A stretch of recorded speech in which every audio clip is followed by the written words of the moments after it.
శుక్లాంబరధరం విష్ణుం శశివర్ణం చతుర్భుజం ప్రసన్నవదనం ధ్యాయేత్ సర్వవిఘ్నోపశాంతయే. సరస్వతీ నమస్తుభ్యం వరదే కామరూపిణి విద్యారంభం కరిష్యామి సిద్ధిర్భవతు మే సదా. ఓం నమ శివాయ నమ. అందరికీ నమస్కారం. ఈరోజు శమీవృక్షం యొక్క విశేషం తెలియజేస్తాను. శమీవృక్షం అంటే జమి చెట్టు. మరి ఆ వృక్షరాజాన్ని ప్రార్థిస్తూ శమీ శమీయతే పాపం శమీ శత్రు వినాశనం అర్జునస్య ధనుర్ధారి రామస్య ప్రియదర్శనం. శమీవృక్షం అంటే జమి చెట్టు. అజ్ఞాతవాసమందున్న పాండవులు వారి వారి ఆయుధములను వస్త్రమును శమీవృక్షంపైనే దాచి ఉంచారు. అజ్ఞాతవాసము పూర్తి అవగానే ఆ వృక్షరూపమును పూజించి ప్రార్థించి తిరిగి ఆయుధములను వస్త్రములను పొంది శమీవృక్ష రూపంలో ఉన్న అపరాజితాదేవి ఆశీస్సులు పొంది విజయం సాధించారు. వైదిక భాషలో శమీవృక్షాన్ని అరణి అనే పేరుతో పిలుస్తారు. అగ్నిని ఉద్భవించేందుకు కాష్టాంతరంచే మదింపయోగ్యమైన దారువని అరణికి అర్థం. అందుకే పూర్వకాలం నుండి శమీవృక్షం పూజనీయమైంది. జమి చెట్టు ఎంత దుర్భర పరిస్థితుల్లో అయినా జీవించగలదని చెప్పడానికి ఇదే సజీవ తర్కాణంగా నిలిచింది. ఘోరమైన ఎడారిలో నిలిచింది జమి చెట్టు.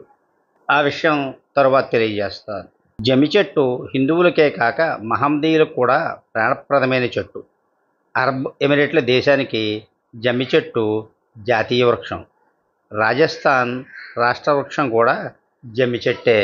జమి చెట్టు వేదకాలం నాటి నుంచి పరమ పూజ్యమైన వృక్షం.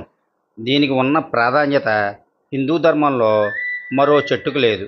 ఇందులో అగ్ని దాగి ఉందని సనాతనుల నమ్మకం. ఇది స్త్రీతత్వానికి చెందింది.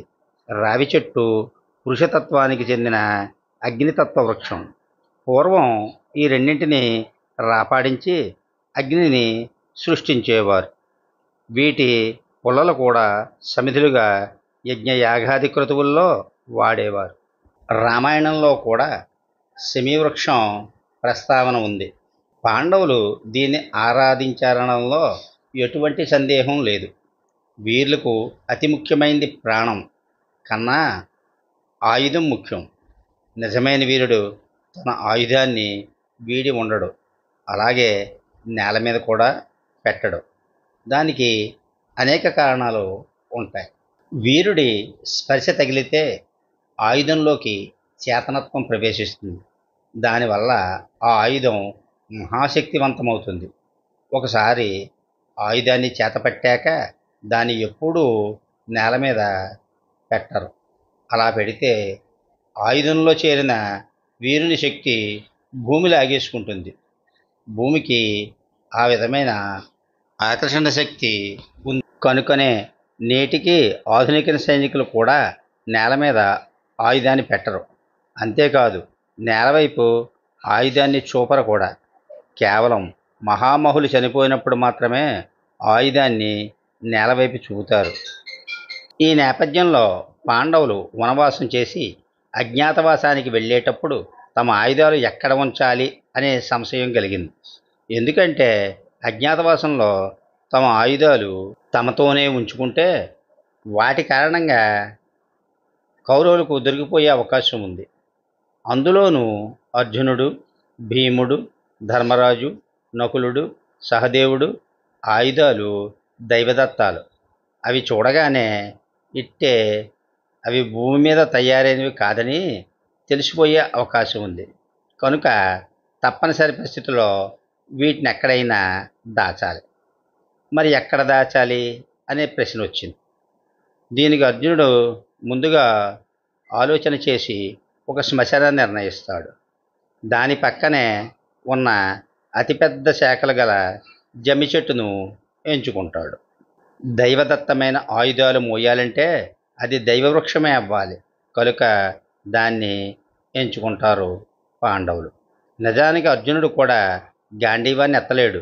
కేవలం శ్రీకృష్ణుని అనుగ్రహం వల్లే దాన్ని ప్రయోగించగలుగుతాడు. శ్రీకృష్ణుడు అవతారం చాలించిన వెంటనే అర్జునుడు గాంధీవాన్ని ప్రయోగించి బాణాలు వేయలేక కిరాతకులతో గాంధీవంతో కరసం చేస్తూ యుద్ధం చేయబోతాడు. వారు అర్జునుడిని ఓడించి యాదవకాంతల్ని ఎత్తుకుపోతారు. కనుక అంత మహిమ ఉన్న ఆయుధాలు మోయాలంటే తప్పనిసరిగా అది దివ్యవృక్షమే అయి ఉండాలి. సరే, ఇక్కడ మరొక ప్రశ్న రావాలి. చెట్టు మీద ఎందుకు పెట్టాలి? దీనికి కారణం ముందే చెప్పాను. భూమి మీద ఆయుధాలు ఉంచరాదు. అంతేకాదు, అరణ్యంలో భూమి మీద ఆయుధాలు ఉంచితే పందులు, పందికొక్కులు వంటివి తవ్వి వాటిని బయటికి తీసే ప్రమాదం ఉంది. వర్షం పడినప్పుడు భూమి పీల్చుకునే నీరు ఆయుధాలను ఏడాది పాటు నష్టపరచవచ్చు. కనుక భూమి మీద పెట్టలేరు, భూమి లోపల పెట్టలేరు. కనుకనే చెట్టు పైన పెట్టాల్సి వచ్చింది.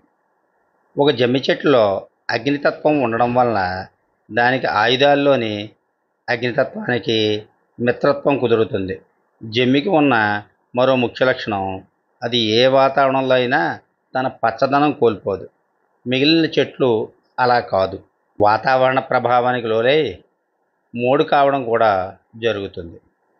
ఇంకొక ముఖ్యమైన విషయం ఏమిటంటే, జమ్మి చెట్టు దాదాపుగా అడవుల్లో చాలా ఎత్తుగా ఉంటాయి. వాటిని ఎక్కడానికి వీలు లేకుండా కూడా ఉంటాయి.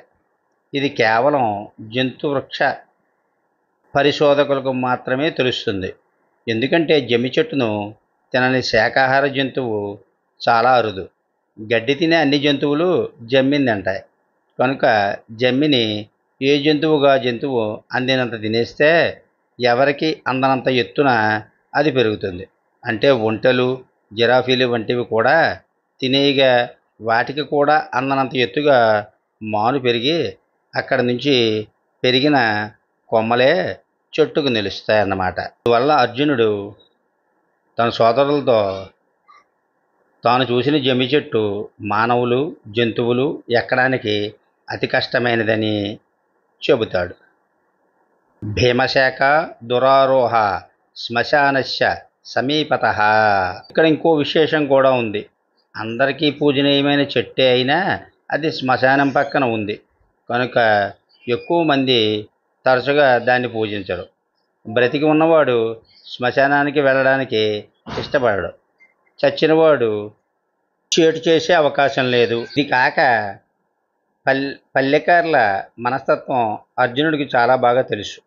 నేటికి వేప మొక్కలు పెరిగే దశలో ఉన్నప్పుడు ఒకదానికి చెప్పు వేలాడదీస్తారు. చెప్పు అవమానకరమైంది. బుద్ధి ఉన్నవాడు ఎవడో ఒకడి కాలి చెప్పు వేలాడుతున్న చెట్టు కొమ్మ విరిచి నోట్లో పెట్టుకోడు.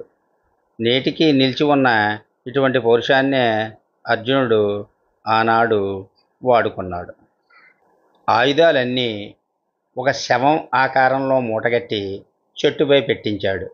మూటలోకి నీటి చుక్క కూడా జారకుండా కట్టుకట్టించాడు.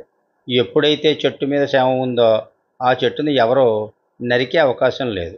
అందులోనూ దానికి శవం నుంచి వచ్చే వాసనలు వెదజల్లే ఏర్పాటు కూడా చేశారు. ఇది చాలదన్నట్టు అది తమ తల్లి శవమని తమ ఆచారం ప్రకారం శవాన్ని చెట్టు మీద ఉంచాలని ప్రచారం చేశారు.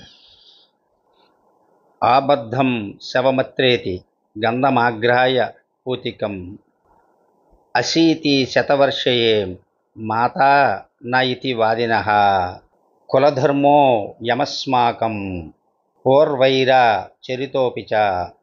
పూర్వం ప్రాణం ఉన్న మనిషికి ఇచ్చిన గౌరవం చనిపోని శవానికి కూడా ఇచ్చేవారు. కనుక ఎవరు శవం ఉన్న చెట్టు మీద అనుమానం వచ్చే అవకాశం లేదు. పైగా అది జనులు తిరిగేది కాదు, వారికి కనబడే విధంగా లేదు, చాలా మరుగు ప్రదేశంలో ఉంది. అటువంటి చెట్టు మీద దివ్యమైన ఆయుధాలు ఏడాది పాటు భరించే శక్తి ఉండి విరిగిపోయిన కొమ్మల మీద నకులుడి చెట్టు ఎక్కి ఆయుధాలు పెట్టి కట్టి వచ్చాడు. ఈ జమ్మి చెట్టుని ఎంచుకోవడానికి మరొక కారణం, ఉత్తరాదిలో జమ్మిని కలప కోసం నరకరు.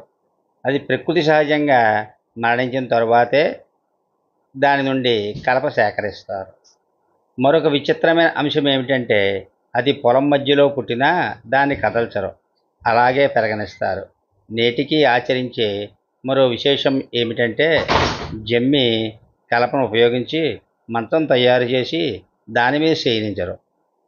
అష్టమి నాడు 64 యోగినులను, దుర్గాదేవి రూపాలైన అష్టనాయికలను అర్చిస్తారు. దేశంలోని వివిధ ప్రాంతాల్లో బ్రాహ్మణి, మహేశ్వరి, కామేశ్వరి, వైష్ణవి, వరాహి, నార్సింగి, ఇంద్రాణి, చాముండి అనే 8 శక్తి రూపాలలో కొలుస్తారు. మరి ఇన్ని విశిష్టతలు ఉన్న జమి చెట్టు ఎందుకు మాయమవుతుంది? ఇన్ని రకాలుగా ఆలోచించిన పాండవులు తమ ఆయుధాలను జమి చెట్టుపై ఉంచారు. ఇక ముస్లింల అధీనంలో ఉన్న బహ్రెయిన్ దేశంలోని భయంకరమైన ఎడారిలో ఒక జమ్మి చెట్టు ఉంది. ప్రపంచవ్యాప్తంగా దీన్ని చూడడానికి ప్రతి ఏడాది దాదాపు 50,000 మంది పర్యాటకులు వస్తారు. దీని వయసు 400 ఏళ్ల పైమాటే. ఏ ప్రాణి బ్రతికే అవకాశం లేని ఎడారిలో ఈ ఒక్క చెట్టే నిలిచి ఉంది. ఇది ప్రకృతిలోనే అరుదైన వింతల్లో ఒకటే. ఇది ఎలా నిలిచి ఉందో నేటికి పరిశోధన చేస్తూనే ఉన్నారు. వారికి తెలిసిన విషయం ఒక్కటే, షజరత్ అల్ హయత్ అని పిలిచే ఈ చెట్టు భూమిలో కిలోమీటర్ల కొద్దీ వేళ్లు పంపి నీరు సేకరిస్తోందని తేల్చారు. దీని ఆకులు వాతావరణంలో ఉండే కొద్దిపాటి తేమ కూడా సేకరిస్తుందని అంటున్నారు. ఇన్ని విశేషాలు కలిగి ఉన్న జమ్మి చెట్టును పూజించడం, ఆరాధించడం విజయదశమి నాడు మనందరం చేస్తాం. అలాగే శమీ శమీతే పాపం అని కాగితాలపై వ్రాసి పూజ అనంతరం ఆ కాగితాలను చెట్టుకు వేలాడదీసే ఆచారం ఈనాటికి ఉంది. సర్వే జన సుఖినో భవంతు.